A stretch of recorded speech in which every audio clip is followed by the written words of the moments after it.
Euzu billahi mineşşeytanirracim. Bismillahirrahmanirrahim. Elhamdülillahi rabbil alamin. Ve sallallahu ala seyyidina Muhammed ve alihi tahirin. Allahumme salli ala Muhammed ve ali Muhammed. Allahu Teala fi kitabihil kerim. Euzu billahi mineşşeytanirracim. Zalike ve men yuazzim şa'airallah fe inneha min takvel kulub. Rabbi şrahli sadri ve yassirli emri ve hlul uqdeten min lisani yefqahu qavli. Salam əziz izləyicilər, əziz möminlər. Hər birinizi ilahi rəhmət verilişində xoş gördük. Bildiyiniz kimi bu günlər həcc əməllərinin, həcc ziyarətində olan hacıların o Kəbə evini, o müqəddəs məkanları ziyarət etdikləri günə təsadüf eləyir və bugün istəyirəm elə məhz bu mövzu ilə bağlı siz əziz izləyicilərlə, möminlərlə bölüşüm. Oxuduğum ilk ayə Maidə surəsi 2-ci ayədir. Mütəal Allah buyurur ki, Zəlikə və mən yuazzim şəairallah. Bax belə, hər kim Allah ayinlərinə hörmət etsə, fə innəhə min təqbəl qulub. Bilsin ki, bu qəlblərin təqvasındandır. Bu Allaha olan məhəbbətin, imanın bir göstəricisidir. Hörmətli hacılar, Allah evinin qonaqları, elə bilirəm ki, bu məsələləri dinləsələr, hətta ziyarətə getməyənlər də bu məsələlərdən xəbəri olsa, çox yaxşıdır. İnsan ilahi ayinlərə, Allahın şüarlarına bir mənada bir mərifət əldə etmiş olar. Şəairallah ifadəsi Quran-ı Kərimdə işlənilən mühüm anlayışlardan biridir, mühüm məfhumlardan biridir. Şəairallah, şəərənin şəair cəmidir. Yəni şüarlar, Allahın şüarları. Ərəb dilində şəərə kökü, yəni sözü bu mənaları ifadə eləyir ki, hiss etmək, dərk etmək, fərqinə varmaq, şuurlu qavramaq, bu kimi mənaları var. Buradakı Allah Teala bu ayədə şəairallah, Allahın şüarları. Yəni Allahın şüarları burada məqsəd, hədəf insan ruhunun kamalına, insan ruhunun inkişafına səbəb olacaq ilahi şüarlar. O şeylər ki, o məkanlar ki, o ziyarətgahlar ki, o əməllər ki, onların vasitəsilə insan ruhu Allahı hiss edir, Allahın varlığını dərk edir. Bir mənada qəlblə, ruhla Allaha toxuna bilir. Baxın, Allahın hədəfi, məqsədi budur ki, bəndəsi Allahı öz həyatında hiss eləsin. Amma mütəal Allah özünün, yəni o mütləq varlığın hiss olunması üçün müəyyən nişanələr qoyub, əlamətlər qoyub. Şəair də həmən mənanı ifadə eləyir. Müəyyən əlamətlər, nişanələr, rəmzlər qoyub ki, bəndə o nişanələrin, o əlamətlərin vasitəsi ilə mütəal Allaha tapına bilsin, mütəal Allahı sevə bilsin, mütəal Allaha itaət eləyə bilsin, ibadət eləyə bilsin. O nişanələrdən, o əlamətlərdən biri Kəbə evidir, Səfa və Mərvadır. Həzrət İbrahimin qurbanlıq etdiyi, İsmaili qurban verdiyi həmən məkandır. Məsələn, Ərəfat çölüdür, Peyğəmbərimizin varlığıdır, orada İbrahimin şeytana daş atmasıdır. Bunlar hər biri Allahın bizim üçün təyin elədiyi yaxınlıq məqamlarıdır, məkanlarıdır. İnsan o məqamlarda, o məkanlarda Peyğəmbərlərin Allahın sünnətini icra eləməklə, qayda qanunlarına, əmrlərinə tabi olmaqla o əzəmətli ziyarətdə insan Allaha tapınmış olur. İnsan Allaha daha çox iman, təqva, məhəbbət əldə eləmiş olur. Diqqət eləyin əziz möminlər və bu ayədə ki Allah Teala buyurur ki Zəlikə və mən yuazzim şəairallah fə innəhə min təqvəl qulub Həcc surəsinin 32-ci ayəsi. Bu ayədə mütəal Allah imanın, Allaha olan məhəbbətin, Allaha olan o sevginin hərarətini bu ayədə bizə bəyan edir ki, kim Allah nişanələrini, Allahın şəairallah, yəni Allahın nişanələrini uca tutarsa, hörmətlə yanaşarsa, o şüarlara, o ilahi nişanələrə can atarsa, o əməlləri yerinə yetirmək üçün səy eləyərsə, bilsin ki, bu onun qəlbinin təqvalı olmasının nişanəsidir. Yəni, kimdə belə bir ilahi şüarlara, sevgi, məhəbbət, can atma, bu əməlləri yerinə yetirmək qabiliyyəti varsa, o təqvalı insandır, onun qəlbi pak insandır. Bəli, alimlərin, müfəssirlərin bəyanına əsasən qeyd edirlər ki, şəairallah, yəni Allahın nişanələri, Kəbə və həcc mərasimləri Allahın şüarlarıdır. Səfa, Mərva qeyd olunub Qurani Kərimdə, bu Allahın şüarlarındandır. Qurban, ehrama bürünmək, digər ibadətlər o həcc əməlində Allahın şüarlarındandır.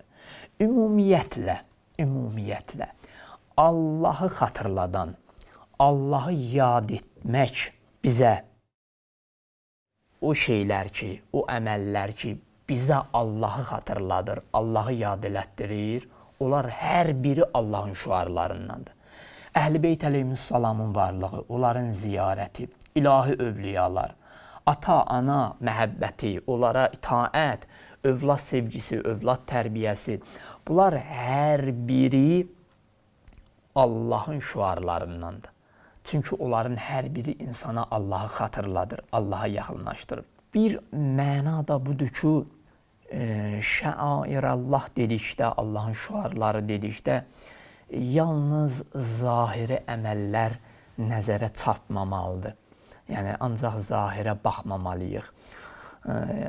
Yəni, Allahın dininə, İslam dininə aid olan hər bir şey bizim üçün hörmətli olmalıdır. Onun hörməti olmalıdır bizim yanımızda. Qur'an onun kimi, Peyğəmbərin varlığı onun kimi, Peyğəmbərin əhl-i beyti onun kimi, Qur'anın bizə sifariş elədiyi ata-ana sevgisi onun kimi, ustad, müəllim, qohum-əqrəbə, hər o şeylər ki, hörmətlə yanaşmalısan, onlar Allahın şüarlarıdır. Və tövsiyə olunan əməl budur ki, heç zaman insan Allahın nişanələrinə, Allahın qoyduğu o hörməti vacib olan ayinlərə mütləq şəkildə gərək onları kiçiltməsin, onları uca tutsun, onlara hörmətlə yanaşsın, daim onları, belə deyim, izzətlə yad eləsin.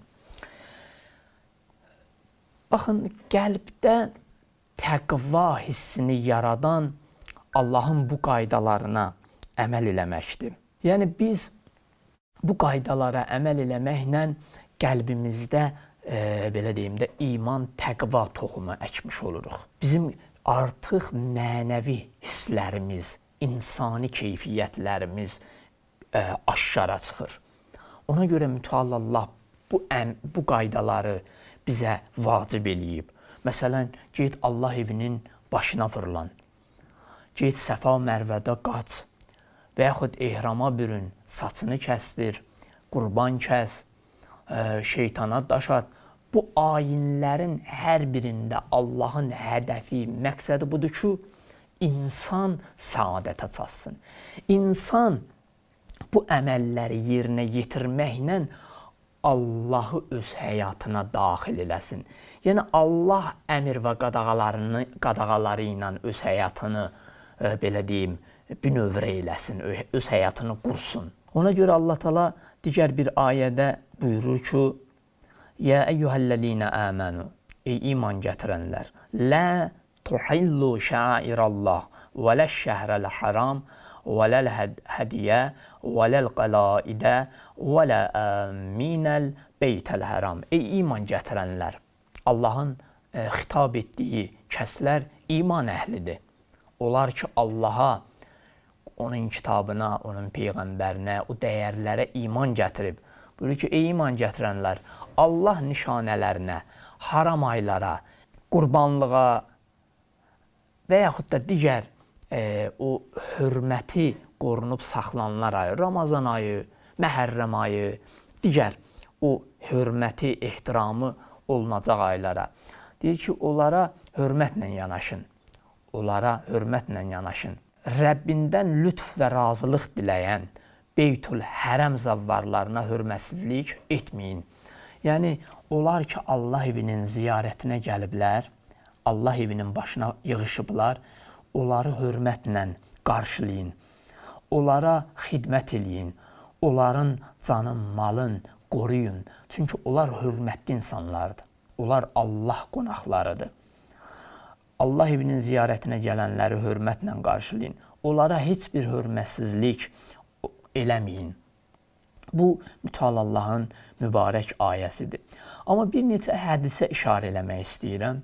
İmam Baqir əleyhissalam buyurur ki, İslamın təməli 5 şey üzərində qurulub. Birincisi namazdır, ikincisi zəkatdır, üçüncüsü oruc, dördüncüsü həc və sonuncusu vilayətdir.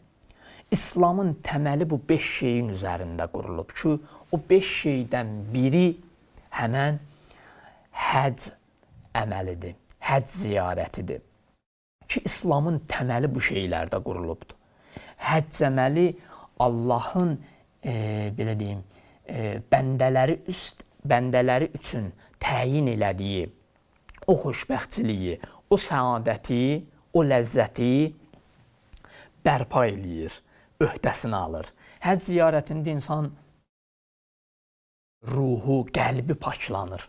İnsan üçün yeni bir səhifə açılır. İnsan üçün yeni bir pak səhifə açılır. Ona görə əziz Peyğəmbərimizdən mübarək bir hədisi oxuyun. Hədisdə əziz Peyğəmbərimiz buyurur ki, kim Allah üçün həcc edər, ziyarətə gedər, günah və pis sözlərdən çəkinərsə, ziyarət zamanı dilini pis sözlərdən qoruyarsa, nəinki dilini, gözünü, dilini, əlini, əyağını, bütün bədən üzvlərini Allah evinin ziyarətində qoruyarsa, əziz Peyğəmbərimiz biz müjdə verir.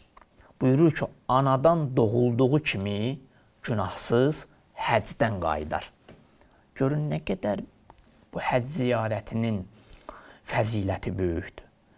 İnsan üçün ən mühüm, lazımlı olan bir şeyi Peyğəmbər zəmanət verir ki, sən həcc ziyarətindən qaydanda artıq anadan dünyaya təzə gözünü açmış o körpə uşaq kimi məsum, pak, yenidən bir ömür səhifənə qədəm götürürsən, addım atırsan. Allah o əzəmətli Kəbə evinin ziyarəti vasitəsilə sənə belə bir şeyi bəşarət verir. Baxın, əziz möminlər, mən sonda istəyirəm bu iki məsələyə toxunum. Həcc əməli 2 hissəyə bölünür də. Birinci hissəsi şər'i tərəfidir. Həccin müəyyən şər'i tərəfləri var ki, onlara riayət eləməlisən. Yəni, fiqdə, şəriət hökmlərində izah olunan o əməlləri icra eləməlisən ki, həcc əməlin səhih olsun, düzgün olsun. Əks halda həcc əməlini batil eləmiş olarsan. O həcc əməli sənin boynundan götürülməz. O şər'i qayda qanunlara riayət eləməsən. Amma həcc əməlinin ikinci yönü əməllərin fəlsəfəsi həqiqətidir. Yəni, irfani yönüdür. Baxın, mən bir rəvayəti oxuyum. Həzrət İmam Zeynəl Abidin əleyhissalamdan bir hədis nəql olunur.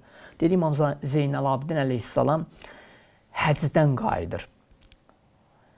Deyir, həcdə olan digər o ziyarətə gələn o hacılardan biri gəlir İmam Zeynalabdin əleyhissalamın yanına. İmam Zeynalabdin əleyhissalamın yanına gəlir, adı Şəbil olur bunun. Mən bu əhvalat çox genişdir, müfəssəldir, amma qısa bu əhvalatdan çıxarılacaq bir neçə nöqtəni söyləyəcəm. Deyir, bu Şəbli gəlir İmam Zeynalabdin əleyhissalamın yanına. İmam Zeynalabdin əleyhissalam deyir ki, sən də həcdə idin, bu il sən də həccə getmişdin. Şəbli deyir, bəli ağa, yəbnə Rəsulillah, mən də getmişdim. İmam buyurur ki, Şəbli, miqatda oldun, yəni miqat o ehram bağlanan yerdir də, tikili paltarları İmam Zeynalabdin əleyhissalam buyurur ki, əynindən çıxarıb ehram qusulu verdin. Deyir, Şəbli dedi ki, bəli, yəbnə Rəsulullah. O əynimdəki paltarları çıxartdım və ehrama bürünməmişdən öncə qusul verdim. Deyir, İmam Zeynalabdin əleyhissalam sorur ki, sən ki, Şəbli, miqata düşəndə niyyət etdin ki, mən günah köynəyini çıxardıram və itaət köynəyini əynimə giyinirəm. Belə bir niyyət elədin? Dedi, xeyr, ağa, belə bir niyyət eləmədim. Görün, diqqət eləyin. Yəni, o libas ki, o dünya libası ki, əynindən çıxardırsan, mənası budur ki, artıq mən günah libasını əynimdən atıram kənara, təqva libasını əynimə giyinirəm. Artıq günah eləmərəm. Şəbli dedi ki, xeyr, yəbnə Rəsulullah, belə bir niyyət eləmədim. İmam dedi ki, niyyət etdimmi ki, mən əynimdəki bu paltarı çıxardan zaman riyakarlığı, nifaqı əynimdən çıxardıb atıram çölə və haramlardan uzaq olacam və əqidəmdə yəqinə çatacam. Bunları da niyyət elədin, Şəbli? Dedi ki, yəbnə Rəsulullah, belə bir niyyət eləməmişəm. Əslində, insan o paltarı çıxardığında onun mənaları var. Saçı qırxdırmaq, o paltarı əynindən çıxartmaq, ehrama bürünmək, Səfa Mərvədə qaçmaq. Bunların hər birinin bir irfani yönü var, izahı var. İmam buyurdu ki, sən o paltarı çıxardıb atanda kənara dedinmi ki, riyakarlığı, nifaqı atıram kənara və haramlardan uzaq olacam. Belə bir niyyət elədin? Dedi, xeyr, ağa, belə bir niyyət eləməmişəm. İmam dedi ki, ehram quslu verəndə niyyət etdin ki, mən günahlardan ötürü tövbə qusulu verirəm. Dedi, xeyr, ağa, belə bir niyyət eləmədim. Xeyr, yəbnə Rəsulullah, belə bir niyyət eləmədim. İmam Zeynalabdin əleyhissalam buyurur ki, sən nə miqat görmüsən, nə tikili paltarı əynindən çıxarmısan, nə də ehram geyinmisən, nə də ki, qusul vermisən. Sən heç bir iş görməmişsən. Baxın, həccin ruh tərəfi budur, qəlbin faydalanacaq tərəfi budur. Hamı həccə gedir, amma həccin şəri tərəfinə riayət edir. Amma mənəvi tərəfi, irfani yönü, əxlaqi yönünə heç kəs riayət eləmir. Yəni, eləyənlər heç indi təbii ki, yəni əksəriyyət buna riayət etmir. Sonra imam dedi ki, elə ki özünü təmizlədin, ehramdan öncə müstəhəbdir ki, insan özünü təmizləyə hamamda. Və ehram bağladın təmizlənəndən sonra və həcci ki niyyət elədin, belə bir niyyətdə oldunmu ki, ilahi mən yalnız və yalnız ixlasla tövbə edirəm, yalnız və yalnız ixlasla tövbə edib sənə yaxınlaşıram. Şəbli dedi ki, xeyr ağa, belə bir niyyət eləmədim. Belə bir niyyət eləmədim. Ondan sonra imam dedi, Şəbli, sən ki Səfa və Mərvə arasında qaçanda niyyət elədinmi ki, mən məhşər səhrasında qaçıram, qiyamətdir, qiyamət bərpa olub, artıq öz əməllərimin hayına qaçıram ki, görəsən mənim aqibətim necə olacaq? Mən də nicat əhli olacam. Bunların hər birinin bir bəlli səbəbi var. Hədis rəvayət olduqca müfəssəldir. İnşallah ki, özünüz bu məsələlərə riayət edərsiniz, baxarsınız inşallah. Allahın firrəm öz izzətinə, cəlalına Allah Taala bu müqəddəs ziyarətdə olanların ziyarətini qəbul eləsin, onların vücudunu bibəla eləsin, hacətlərini rəva eləsin, getməyənlərə də Allah bu əzəmətli evin ziyarətini nəsib eləsin. Sağ olun, Allaha əmanət olun.